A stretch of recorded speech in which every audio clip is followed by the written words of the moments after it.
धर्मोपदेश का कार्यक्रम है। जो लोग दुनिया से चले जाते हैं, हम सबके लिए, जीने वाले लोगों के लिए चुनौती दे जाते हैं कि एक दिन सबको जाना है। ध्यान दें। और वो कुछ सीख छोड़ करके, अपने कुछ पद चिन्ह छोड़ करके जाते हैं। किए हुए कर्मों के तरीकों को दे करके जाते हैं और उनके अच्छाई और बुराई दोनों से सीखने लायक होता है। जो लोग चले जाते हैं दुनिया से, तो दोनों ढंग से अपनी जिंदगी में वो क्या किए अच्छा और क्या बुरा किए, कि जिसको नहीं करना चाहिए, तो उससे भी सीख मिलती है कि हम अभी जिंदा हैं, इस काम को हम नहीं करेंगे। और जिससे मनुष्य की प्रशंसा होती है, जिससे जीवन में खुशियां बढ़ती हैं, परिवार सुख समृद्धि पूर्ण होता है, वो आदर्श लेकर के गए हुए लोगों से हम सीख लें, तो हमारा जीता जागता परिवार बहुत ही अच्छे ढंग से सुमत संगठन प्रेम से जिंदगी जी सकता है।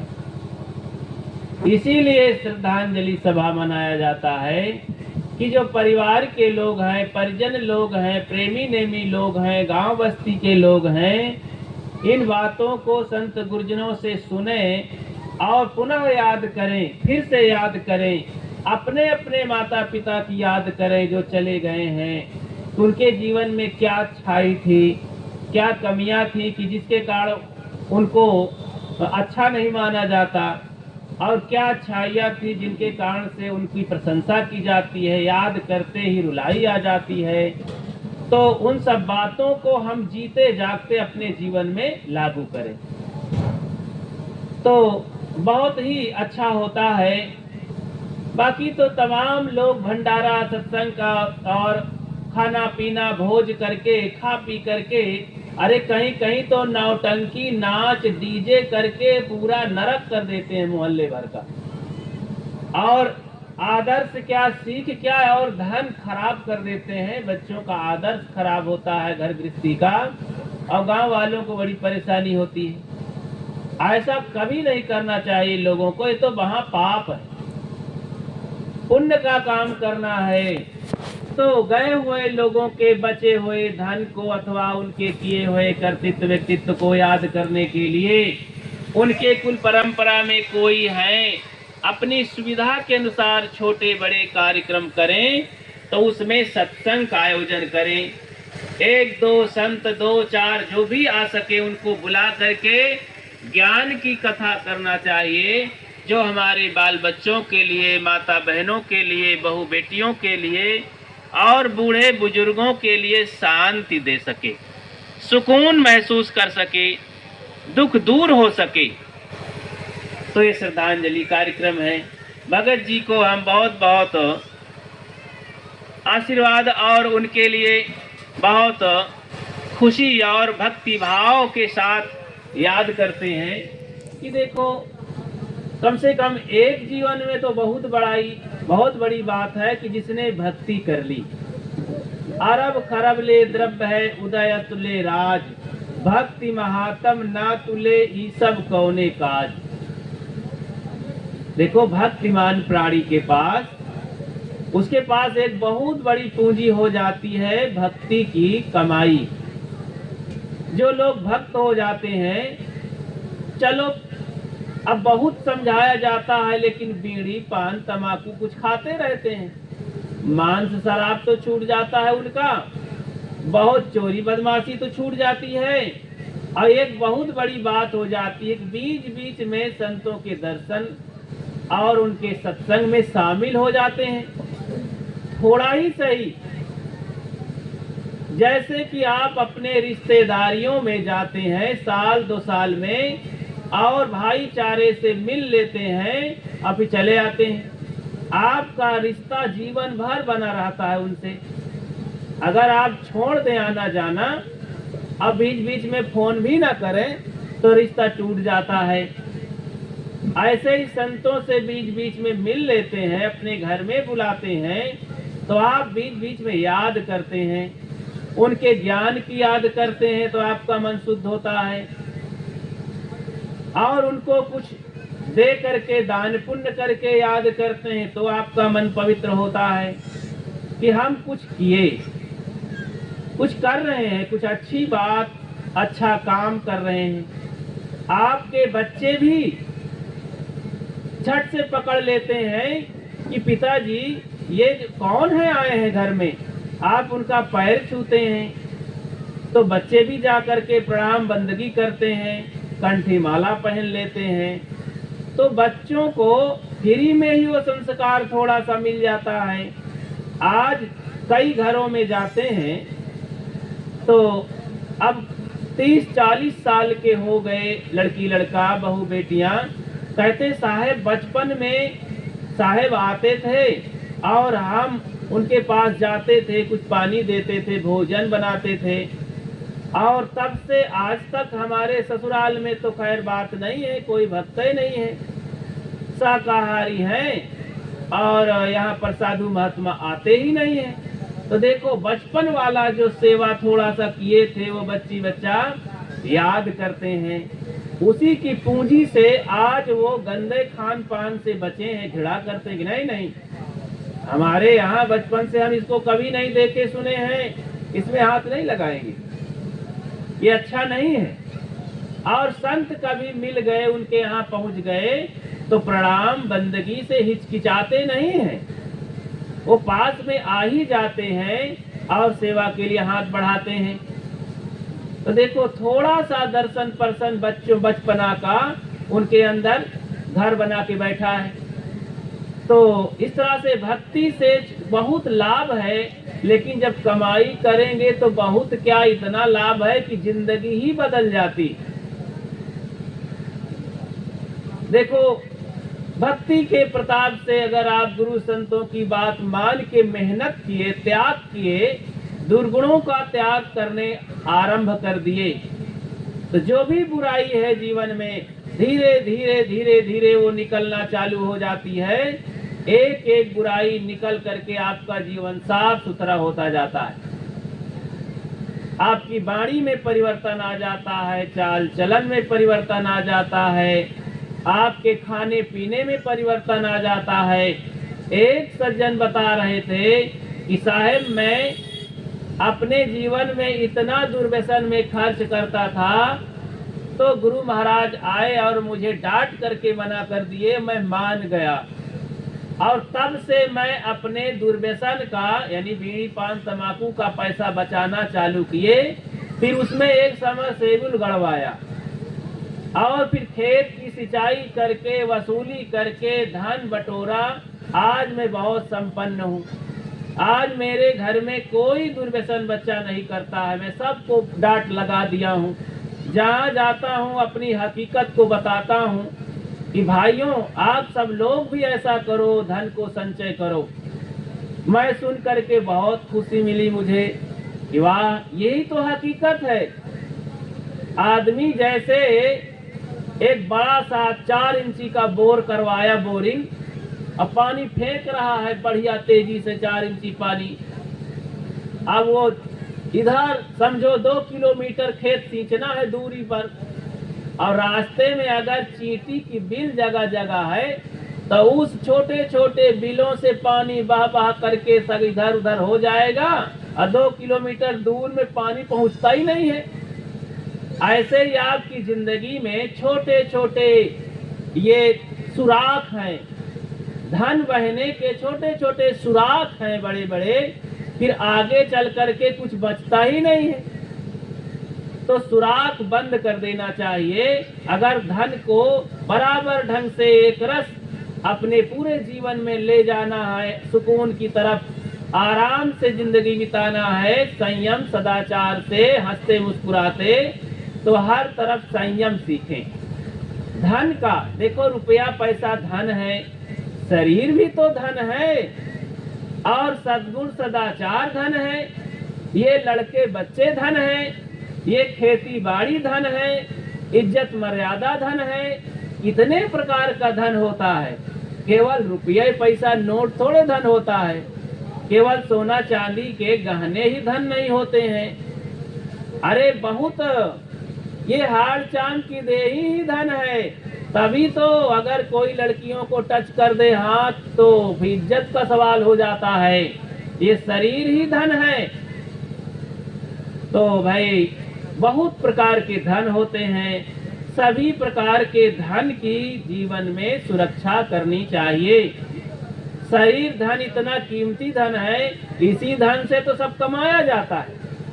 शरीर धन है बढ़िया, शरीर मजबूत है, आंख नाक कान बुद्धि दिमाग काम कर रहा है तो आप सत्संग कर सकते हैं, धन कमा सकते हैं और जाकर के देश परदेश में डॉक्टर मास्टर बन सकते हैं और दूसरे को बुद्धि दे सकते हैं, अपने घर को बढ़िया बना सकते हैं।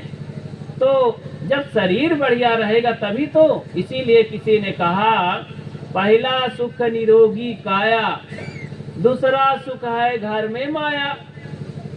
पहला सुख है निरोग बनो, निरोग बनो। निरोग बनने के लिए खान पान का सुधार, हवा पानी का सुधार, अपने घर गृहस्थी का सुधार, वाणी भाषा का सुधार।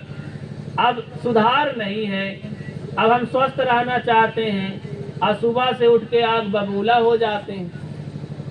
तो आग बबूला होने से मतलब क्रोध जब आता है तो खून जल जाता है भाई। अब खून जल के कहाँ जाते जानत, वह खून जम जाते कहूँ कहूँ फिर बाद में फोड़ा बन के निकलत। अब गांठी बन जाती, फिर डॉक्टर कहा अरे गांठी का बिना निकाले न ठीक होई, तो चीर के दावत है। फिर तो वह कहा है क्रोध आ रहा है, वो जम गया है खून इधर उधर। इसलिए क्रोध मत किया करो भाई। क्रोध जब आता है तो चुंदई कई से चढ़त है और धमाक से आ जाते है, उसके लिए चारों दिशाओं से रात है और बाल खड़े हो जाते, तनेन हो जाते। कुकुर का देखे हो ना दम, और आदमी के देख ले लीलार सकुल जात है, तेवरी चढ़ जाती और आंखें लाल हो जाती, गलुआ तमा जात है, दांत किटकिटा जात है और कुछ का कुछ बोले लागत है, तेरी मेरी ऐसी तैसी, और झट से गला सूखे लागत है। देखो क्रोध के तमाशा, क्रोध का आतंक शरीर में कितना बड़ा होता है। आप सोचा तो कि आतंकवादी कहूँ फैले न होते, बदमाश।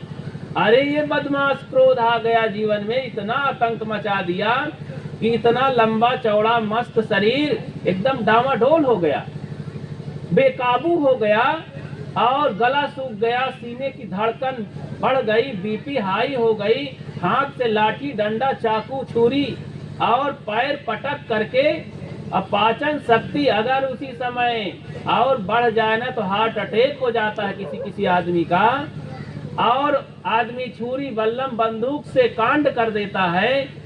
और देखो उसी समय क्रोध के मारे औरतें तो कुआं में पहले गिर जात रही तपाक से, और आग लगा लेती हैं और जाकर पंखे में लटक के मर जाती हैं और जहर खा लेती हैं और लोग मार डालते हैं एक दूसरे को।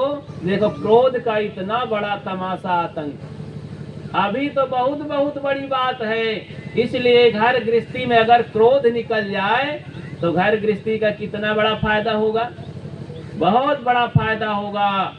आप सरल बनिए। अच्छा जब क्रोध चढ़े ना तो उसी समय क्या करना चाहिए, क्रोध जब आए तो क्या करना चाहिए। अरे क्रोध के समय रुक जाओ, बोलो मत, काम मत करो, देखो मत, सर नीचे करो, मुंह को बंद करो, काम बंद करो, क्षण भर के लिए थोड़ा आंख मूंद लो। आंख से देखोगे तो बहुत खराब, आप वहां से जानते कौन दृष्टि, श्राप की दृष्टि और कुदृष्टि हो जाती है। वो कौन सी दृष्टि कह सकते हैं उसको, क्रूर दृष्टि। जैसे कोई जब शेर बाघ भालू देखता है तेजी से आक्रमण करने के लिए, तो आंखें क्रोध के समय बहुत बिगड़ाऊ ढंग से होती हैं, उस समय जिस पर दृष्टि डाल दो, अगर बच्चे पर डाल दो तो बच्चे का पेशाब छूट जाता है, इतना भयानक होती है आंखें। तो इसीलिए आंख मूंद लेना चाहिए, कोई काम नहीं करना चाहिए, काम खराब हो जाएगा। बोलेंगे तो जहर निकलेगा। भोजन अगर बना रहे रोटी दाल भात तो रुक जाओ, नहीं भात जल जाएगी, रोटी खराब हो जाएगी। नमक क्रोध से छोड़ दोगे तो नमक जहर बन जाएगा। इसीलिए क्रोध के समय रुक जाओ थोड़ा सा क्षण भर के लिए, और गलती हो जाए तो क्या झुक जाओ, विनम्र हो जाओ कि भैया जी, माता जी, बहन जी, हाँ चाचा जी, मुझसे गलती हो गई है, भूल हो गई है। अकड़बाजी मत दिखाओ, अपनी भूल को स्वीकार कर लो, गृहस्थी में आनंद आ जाएगा। ये माताएं भाई बंधु सब क्षमा कर देंगे आपको। क्षमा करना सीखें। देखो क्षमा एक बहुत बड़ा धन है, इसलिए उसको ग्रहण करो। तो क्रोध ना करो, क्षमा करो, और गलती हो जाए तो माफी मांग लो, झुक जाओ। गलती के समय कभी अकड़बाजी ना करो, छिपाओ नहीं उसे, बता दो कि मुझसे गलती हो गई, मैं आपसे माफी चाहता हूँ, सब दुश्मनी खत्म हो जाती है। दूसरा आदमी सोचता है वास्तव में आदमी तो क्षमा मांग लिया है, मैं क्या इनके प्रति करूं। सुबह से उठ करके अच्छी चीजों का अभ्यास करो। अभी देखो भगत जी टोक रहे थे भजन क्या है। अरे भजन तो ये गली चलत आदमी बेवकूफ लोग बताया करते हैं, कहते हैं भाई 4 तो भजन सुनायो फिर। तो इनसे सीख ले कि चाहिए, वो एक भजनिया है, लेकिन वह भजन से काम न बनी। और बीड़ी तमाकू का लाओ हो, इसके बिना चैन नहीं पड़त है, वह एक भक्ति है। लेकिन उस भक्ति कहते हैं प्रेम को, भक्ति कहते हैं सेवा को, भक्ति कहते हैं समर्पण को। तो भक्ति अब चाहे जिधर लगा दो, यही हर चीज भक्ति उसे नहीं कहते हैं। भक्ति का सही अर्थ जैसे कि मनुष्य तो सबको कहते हैं, लेकिन हकीकत में मनुष्य वो होता है जिसमें सद्गुण सदाचार हो। नहीं तो ये मनुष्य की खोल में जानवर घुसे हैं, सब बैल बाघ भालू कुत्ता सियार घुसे हैं। आदमी की खोल में दिखाई देने वाले, हाँ तभी तो कुत्ता जैसे हड्डी चबाते हैं, तो उनको क्या कहोगे, मनुष्य कहोगे। तो बंधुओं, चाल चलन देख करके पता चलती है कि ये मनुष्य है कि क्या है। मानुष तेरा गुण बड़ा माश नावे काज, हाड़ न होते आभरण तो चा न बाजन बाज। तो ये हाड़ चाम के मनुष्य के कोनो काम में नहीं आता है। क्या काम में आता है, सद्गुण सदाचार संस्कार। इसलिए अच्छे संस्कारी बनो। मरने के पहले हमको अपने अज्ञान को मार डालना चाहिए, और चिता जलने के पहले अपने चिंता को, फिक्र को, दोष को, खुराफात को नष्ट कर देना चाहिए, जला डालना चाहिए। अंत होने के पहले संत से खूब अच्छी तरह मिल मिलाए के सत्संग करके जीवन को शांत कर लेना चाहिए। काम क्रोध लोभ को शांत कर लेना चाहिए, संतों के पास जाकर सत्संग करके, दर्शन करके, सेवा करके, क्योंकि वहीं ये बूटी मिलती है, ये दवा मिलती है, और डॉक्टरों के यहाँ ये नहीं मिलती है। कोई डॉक्टर ये नहीं कोई टेबलेट देता कि भैया तुम्हारे अंदर क्रोध ज्यादा है, ले टेबलेट ले ले और शांत हो जाएगी। ऐसा कहीं कोई डॉक्टर दिया है? ऐसा ये इंजेक्शन है, मैं लगाए देता हूँ, अब तुम्हारे अंदर लोभ नहीं होगा, मोह नहीं होगा, और काम वासना समाप्त हो जाएगी। ऐसा कहीं कोई वैद्य है? अरे ये संत महात्मा अपनी ज्ञान युक्ति से ऐसा ज्ञान रूपी दवा देते हैं कि आपके अंदर वो समाप्त हो जाता है। इसलिए संत सरकार मिल जाए तो क्या देते हैं? एक प्रश्न है, संत सरकार मिलते तो क्या देते हैं? अरे वो सोना चांदी हीरा मोती दाना पानी कपड़ा लत्ता जमीन जायदाद नहीं देते हैं। हीरा कंकर को लोहे को हीरे बना देते हैं। संत सरकार मिल जाए तो क्या देते हैं। वे गधा पशु जैसे मनुष्य को इंसान और देवता बना देते हैं। वे लोहा लक्कड़ और जैसे कोयला जैसे आदमी को महान बना देते हैं, सोना बना देते हैं, मतलब उसकी कीमत बढ़ जाती है। देखो रत्नाकर डाकू का नाम सुने हैं ना। जब वाल्मीकि महाराज रहे तो वो पहले का रहे, जानवरे रहे, हत्यारे रहे। और फिर जब संत मिल गए जाकर के जंगल में अंगुलीमाल को, देखो अंगुलीमाल एक बहुत बड़ा हत्यारा, जंगल का जानवर, बाघ रहा, शेर, कितने लोगों को मार डाला था, कितने लोगों को विधवा कर दिया था और अनाथ कर दिया था, बच्चों को, सैकड़ों हजारों लोगों को। लेकिन महात्मा मिले उन्हें, तथागत बुद्ध समझाए, थोड़े से सत्संग में उसका जीवन बदल करके महान भिक्षु अहिंसक हो गया। देखो कितना बड़ा महान हुआ। सेवरी बिचारी जंगलवासी भाग करके गई ऋषियों के पास, एक देवी बन गई, महान तपस्विनी बन गई। मीरा थी, मीरा भक्ति करने लगी। संत रविदास मिले उन्हें और वो राजपूताना ठाकुर परिवार की लड़की, राजघराने की, और संत रविदास की भक्ति किया और वो फिर महान बन गई, मीरा बन गई। और आज देवियों में मीरा सिरमौर है। बहुत बड़ी क्रांति की स्त्रियों में। वो जमाना था कि औरतों को भीतर ही रखा जाता था, बाहर पर्दा के अंदर ही रख करके बाहर नहीं जाने दिया जाता था। अगर कोई ऐसी बात हो जाए तो लोगों को बहुत बड़ा समझो कांड करते थे। लेकिन मीरा ने ये क्रांति की, औरतों के लिए हिम्मत दिया, रास्ता खोला, बहुत बड़ी तपस्या करके कि औरतें भी तपस्या कर सकती हैं, ध्यान कर सकती, साधना कर सकती हैं और अविवाहित जीवन जी करके और भजन साधन करके अपना कल्याण कर सकती हैं। ये बहुत बड़ा काम किया था सेवरी, मीरा और सहजोबाई।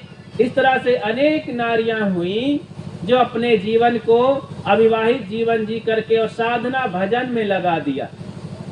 अविवाहित जीवन तो बहुत लोग जीते हैं। राजनेता देखो मायावती है, और भी तमाम सरोजिनी नायडू और न जाने कितनी औरतें रही, क्रांतिकारी में बन करके देश की आजादी में भाग लिया। तो लेकिन साधना के क्षेत्र में जो उतर जाती हैं वे पूज्य हो जाया करती हैं। मायावती आदरणीय है, सम्माननीय, लेकिन पूज्य नहीं है। लेकिन जो साधन भजन स्त्रियां करती हैं, अपने आप को तपा करके कल्याण में लगाती हैं, वो पूज्य हो जाया करती हैं।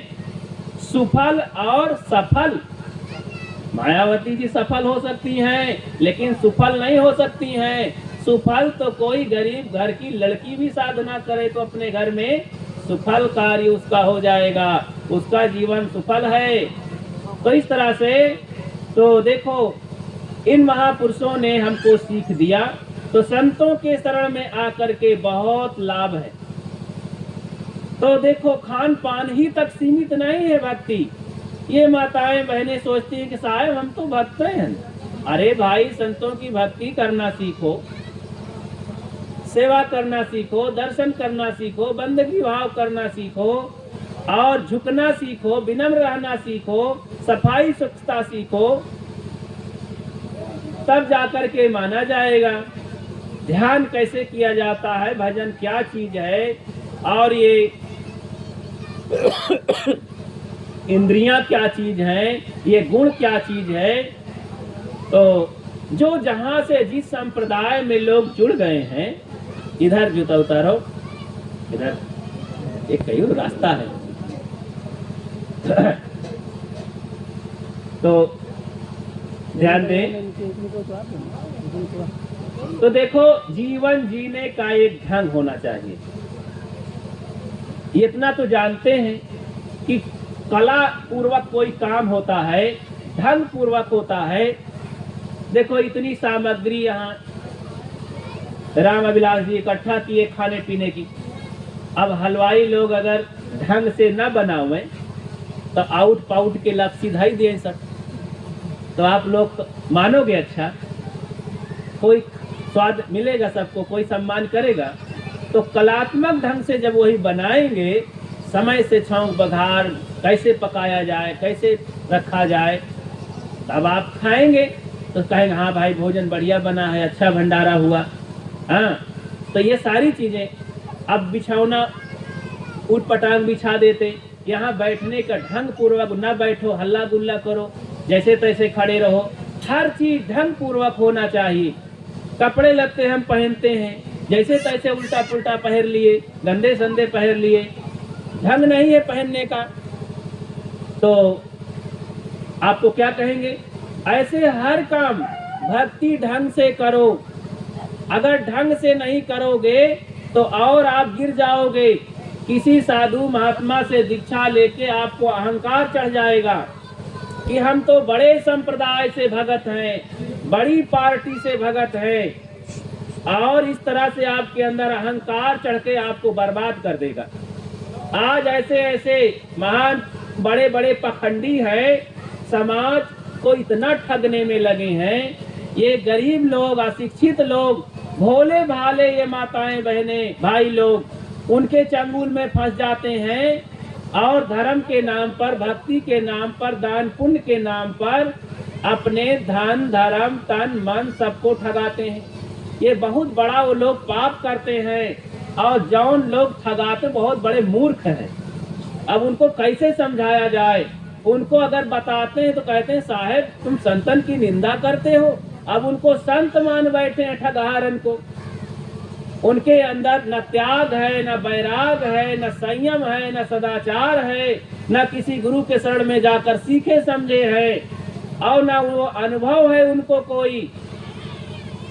रागी जीव है, विषयी लंपट लोग हैं, असंयमी जीवन जीने वाले हैं, घर गृहस्थी के माया मोह में फंसे हैं, उन्हीं के चंगुल में जाके फंस जाते हैं। कहते साहब हम भगत हैं, हम बहुत बड़े मिशन से हैं। अरे भाई, ये राजनीति पार्टियां जैसे काम कर रही हैं, अपना जन धन बटोरने में लगी हैं, वोट बैंक बना रहे हैं, वैसे ही कुछ धार्मिक प्रचार के नाम पर लोग, ठगहार लोग, जन धन इकट्ठा कर रहे हैं, लोगों को बटोर रहे हैं और पैसा बटोर रहे हैं। तो इसको सोचना चाहिए। देखो भोले भाले गरीब लोग थोड़ा कमाते हैं। अब सदगुरु कबीर का इतना साफ सुथरा विचार है, घर में जाकर संत प्रेम से बताते हैं, बेटा कह करके, बेटी कह करके, बहनी कह करके, माँ कह करके समझाते हैं। फिर इन लोगों को समझ में नहीं आता है और निःशुल्क बात करते हैं, कोई चार्ज नहीं लेते हैं। उनके टूटे फूटे और गरीबी में नमक रोटी खा करके अच्छे से अच्छे ज्ञान को बताते हैं, फिर भी समझ में नहीं आता है। अरे नहीं पढ़ोगे, आंखें नहीं खोलोगे तो चाहे जितना शीशा दिखाओ, देख ही नहीं पाओगे। अब गदहा का बड़ा बड़ा माला पहिराओ तो कर मूल्य ही नहीं समझता है वो। तो इसी तरह ये ढंग नहीं सीख पाते, इसीलिए भक्ति भजन में लाभ नहीं होता है। तो कहा महाराज यहाँ भला नहीं होता रहा तो हुआ चले गए नहीं। अरे हुआ जाए के का भला हो जाए, वो तो ठगहार लोग हैं। दलदल में जा कर के कहीं बिस्तर लगाओगे तो समा जाओगे नीचे, तुम्हारा कुछ भी नहीं बनेगा। वो दलदल है, पांव रखते ही पता नहीं पाओगे और धंसते चले जाओगे नीचे। तुम्हार जौन सब कर्म धर्म रहा वो चला जाए। साहब कहते हैं कर बंदगी विवेक की भेष धरे सब कोय, सो बंदगी वही जान दे जहाँ शब्द विवेक न होए। विवेकी पार की आचरणवान, त्याग निष्ठ ब्रह्मचर्य सदाचारी, रानी संपन्न गुरुजनों के पास जाओ और उनके दर्शन मात्र से आपका भला होगा। भला का मतलब आपको शांति मिलेगी, सद्गुण की प्रेरणा मिलेगी। फिर उनसे प्रश्न करो, पूछो और उनके बताए मार्ग में चलो, त्याग करो। आप तम्बाकू छोड़ दीजिए, एक भजन हो गया, आपके अंदर सफाई आ गई, बाहर भीतर दोनों। मन भी बलवान हुआ तन भी शुद्ध हुआ। अरे प्रकृति ने बहुत शिक्षा दी है, लेकिन आपको सुनाई नहीं पड़ता है। सूरज सुबह से उठ करके प्रकाश किरण दे रहा है, लेकिन दरवाजे खिड़कियां बंद करे हो तो धूप क्या करेगी। ऐसे संत गुरुजन सही बात बताते हैं। अब आपको होश हवास नहीं है तो जीने का ढंग, अच्छा जीने का ढंग जब नहीं आता तो कैसे जीवन बर्बाद होता है। एक कहानी सुना दूं, उदाहरण बहुत चुटकुला मनोरंजक भी है और बहुत प्रेरणादायक है। एक लड़की की शादी होती है। लड़की बहुत पढ़ी लिखी और बड़े घराना की थी, बहुत सुंदर थी। जहाँ शादी हुई तो गई वहाँ, तो संयोग से उसका पति भी अपने माँ बाप का अकेला था।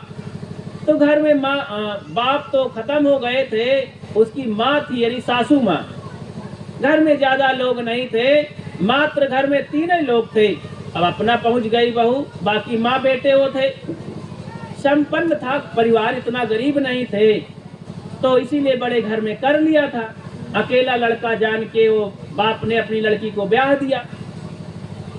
तो अब घर में माँ बाप के यहाँ अपने सुविधा में रहती थी वो, तो लापरवाही में रहती थी, पढ़ी लिखी बहुत थी।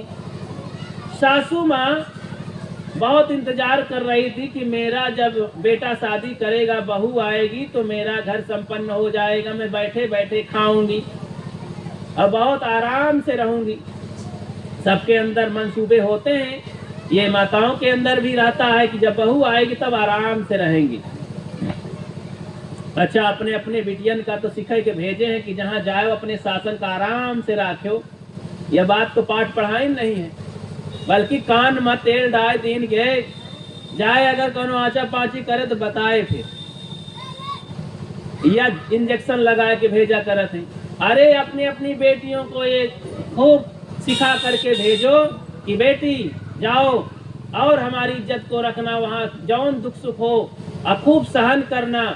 जब असहन हो जाए तो बताओ भाई, फिर समाज से का सुन करके बनाया जाएगा बात। तो लेकिन पहले गरम इंजेक्शन दे के लोग भेजते हैं, वो अच्छे लोग नहीं हैं। तो इसी तरह वो आई, तो सासू माँ सोची थी कि आराम से रहूंगी, लेकिन आते ही बहुत बढ़िया नहीं। 3-4 दिन तो सासू माँ अपनी बहू के खूब सम्मान किया, चाय पानी बना के दे, जलपान बना के दे, भोजन भी दिया। अब भाई ऐसा तो करती होंगी ना अपनी बहुओं का कि पहले जोत दे तो ना चूल्हा में। 3-4 दिन तो कुछ करते हुई हो भाई, हम जानते नहीं हैं, लेकिन बताया करते हैं गृहस्थ लोग। तो हमें अंदाजा भी है कि नई नवेली बहू आई है तो बड़ा सम्मान उसको करते हैं। तो 3-4-5 दिन तो भोजन उसको नहीं बनवाते होंगे।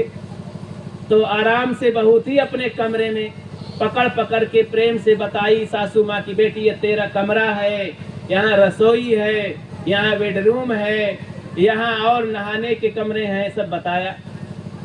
दर पर भोजन पानी दिया, सब समझाती रही, बेटी ये तेरे वो लगते हैं, ये तेरे वो लगते हैं, तो सबको परिचय भी दिया। 4-5 दिन बीते, कहें बेटी आज तेरे नैहर से बुलाने वाले आ रहे हैं बहुरानी, तो आज तेरे हाथ का हम खाना चाहते हैं, तो ही बना रसोई में चल। रसोई में दूध है, चावल है, चीनी है, नमक है, सब्जी है। आज 10 प्राणी को भोजन आराम से बन जाएगा, तू चल बना। खीर बनाना, इलायची पीस के डालना, वह गुजराती वाली इलायची, तो उसको डालना तो खीर बढ़िया बनेगी। और सब्जी बनाना तो बघार उसका लगाना हींग का, तो गमगमाएगा पूरा। लहसुन न लगाओ, का हींग का लगाओ। तो इस तरह से वो बता दिया। अब वो सोचने लगी कि बड़ा मुश्किल है, मैं महीनों से तो कुछ बनाया ही नहीं। कभी कभी रसोई में जाती थी तो थोड़ा कहीं चटकार लेती थी, और माँ मुझे तो कभी कही नहीं। यहाँ सासू माँ है, इज्जत का सवाल है, ससुराल का मामला है, पूछ भी नहीं सकती है कि सासू डपट लेगी कि क्या इतनी बड़ी पढ़ी लिखी है, क्या सीखी है, तो बदनामी होगी मम्मी की। तो रसोई में जाती है अंदाजन, क्योंकि पढ़ी तो थी, गृह विज्ञान पढ़ी थी, तो किताब की पढ़ाई अलग होती है और घर की पढ़ाई अलग होती है। तो किताब की पढ़ी लड़की और दूध रसोई में चढ़ा दिया, दूध अभी खौला नहीं रहा कि चावल डाल दिया आधा किलो। अब खीर बनावे वाली ये माताएं देवियां जानती हैं कि ये हमारे उत्तर प्रदेश की बढ़िया खीर अगर खाए लो तो बर्फी फेल हो जाती। तो पेवर दूध की खीर बनाना था, अब उसमें आधा किलो चावल डाल दियो तो खीर बनेगी? तो भाई आधा किलो में अगर भात बनाना है तो लग जाता है 1 किलो दूध, 1.5 किलो। अब वो थोड़ा सा गीला भात बन गया, चावल दूध गायब हो गया। अब चीनी डालना था कि भाई चीनी डालना मीठ हो जाए, तो बिना चेक किए नमक का डिब्बा उठाई और डाल दिया। चीनी की बदली नमक पड़ गया खीर में। और सोचा कि कुछ डालने के लिए इलायची क्या कहा है माता जी ने, तो हींग घोल के डाल दिया खीर में। उतार के खीर रख देती है। पूरी बनाने के नंबर आया तो तेल चढ़ाया कढ़ाई में और बेल करके पूरी कब डालना चाहिए? जब तेल धुआं देने लगे, गर्म हो जाए, तब पूरी डालोगे तो फक से खिलेगी पूरी और बड़ी मुलायम होगी। लेकिन वो ठंडे तेल में डाल दिया और बज्जा मार करके सू सू करके पूरी ऊपर आई और टाइट हो गई। तो अब 10 बना करके आधा किलो 1 किलो की पूरी धर दिया। सब्जी बनाया तो इलायची का बघार डाल के थोड़ा चीनी छिड़क दिया नमक की जगह। मीठा होने से सब्जी पकी नहीं, आलू बैगन।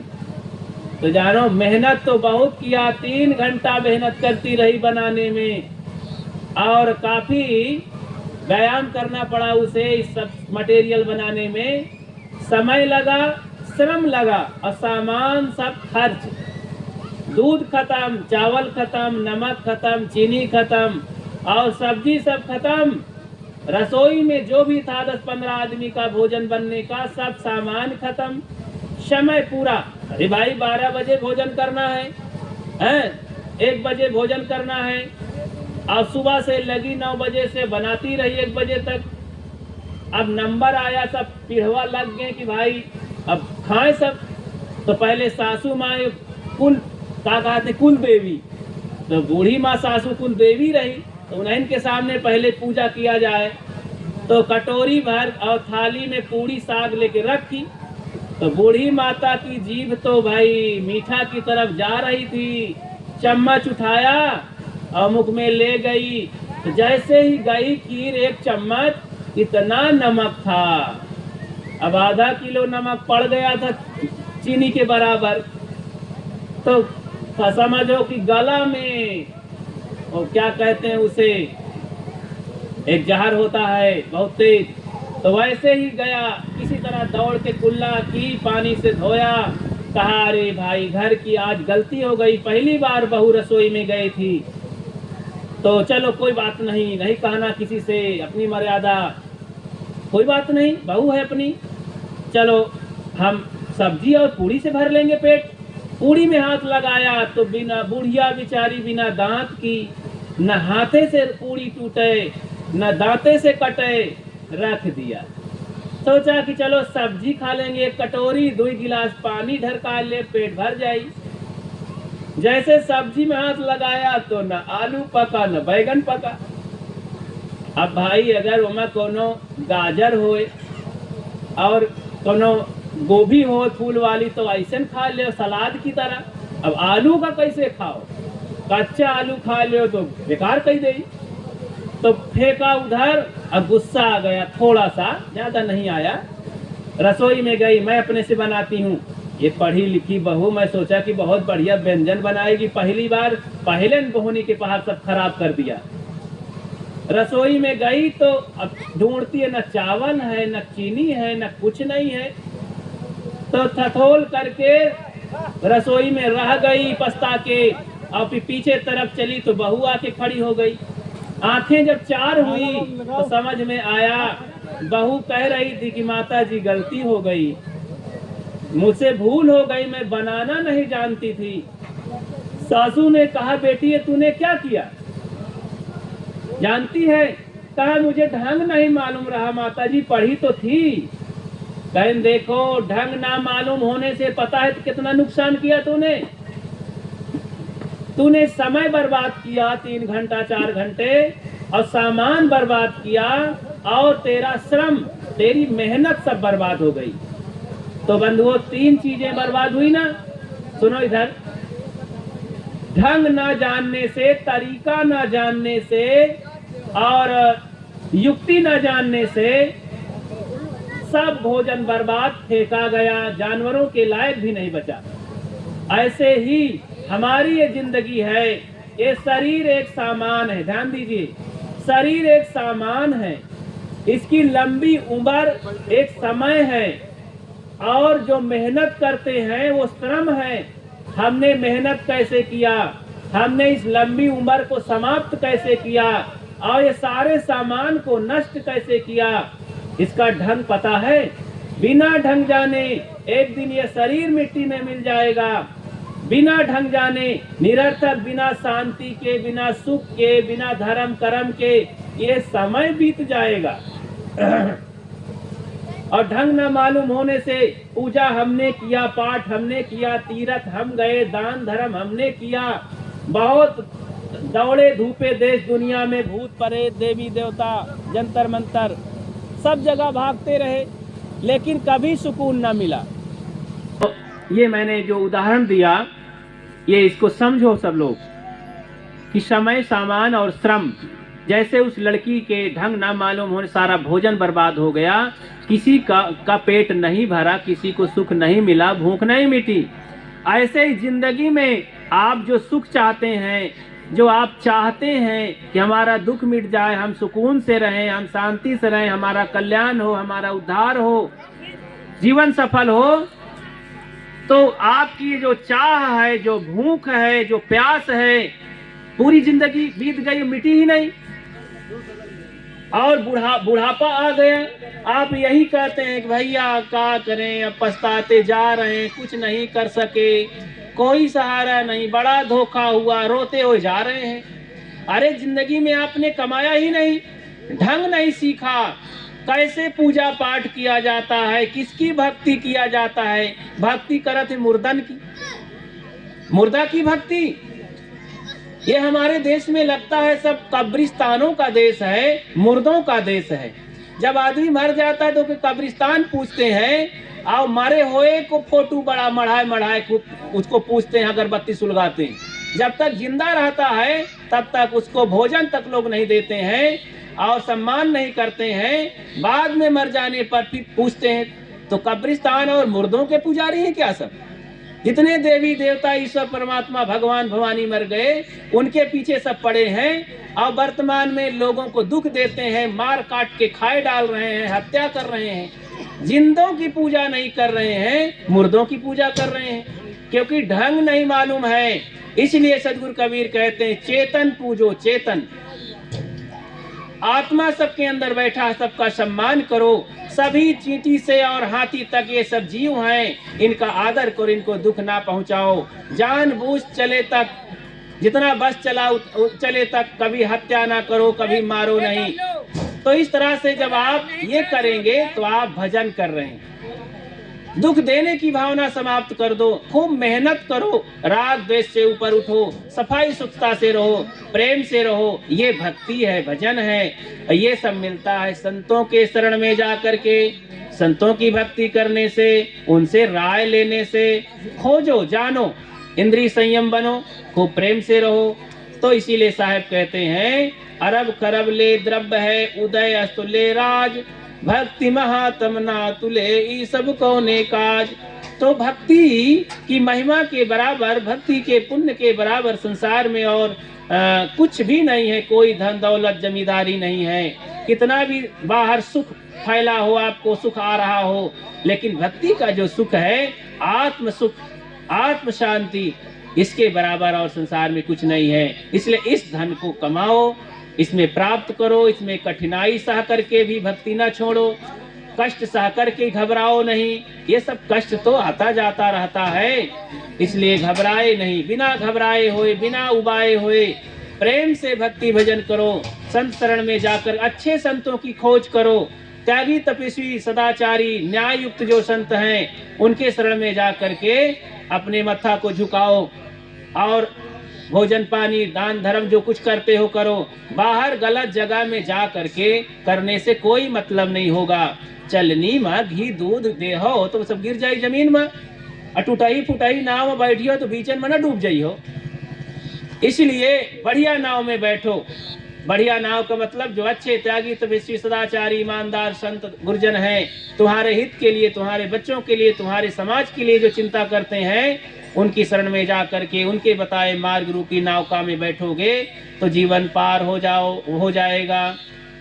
अपनी बात को यहीं विराम देता हूँ। आप सबको बहुत बहुत धन्यवाद। भक्तराज रामदेव जी भगत जी का परिवार और उनके लिए भी बहुत हम नमन करते हैं कि खूब वे भक्ति भजन करके गए, अपने बच्चों के लिए भी साहस हिम्मत दे के गए और निभा करके गए। अपनी घर गृहस्थी में जैसा रहा सब बहुत अच्छा रहा। उनका भाव विचार हम लोगों के लिए बहुत प्रेम रखते थे। अपने बच्चों के लिए भी ईमानदारी का ही पाठ पढ़ाते रहे। तो उनको बहुत बहुत प्रेम के साथ साधुवाद है। उनके घर परिवार के बच्चों को भी बहुत बहुत आशीर्वाद है। उनके नेमी प्रेमी रिश्तेदार भी जो भी यहाँ उपस्थित हैं, सबके लिए बहुत बहुत शुभकामना है। संतों के लिए आप सब लोग भक्ति भजन करके अपने जीवन को, अपने परिवार को आगे बढ़ाएं, सफल बनाएं। बोलिए सद्गुरुदेव की जय।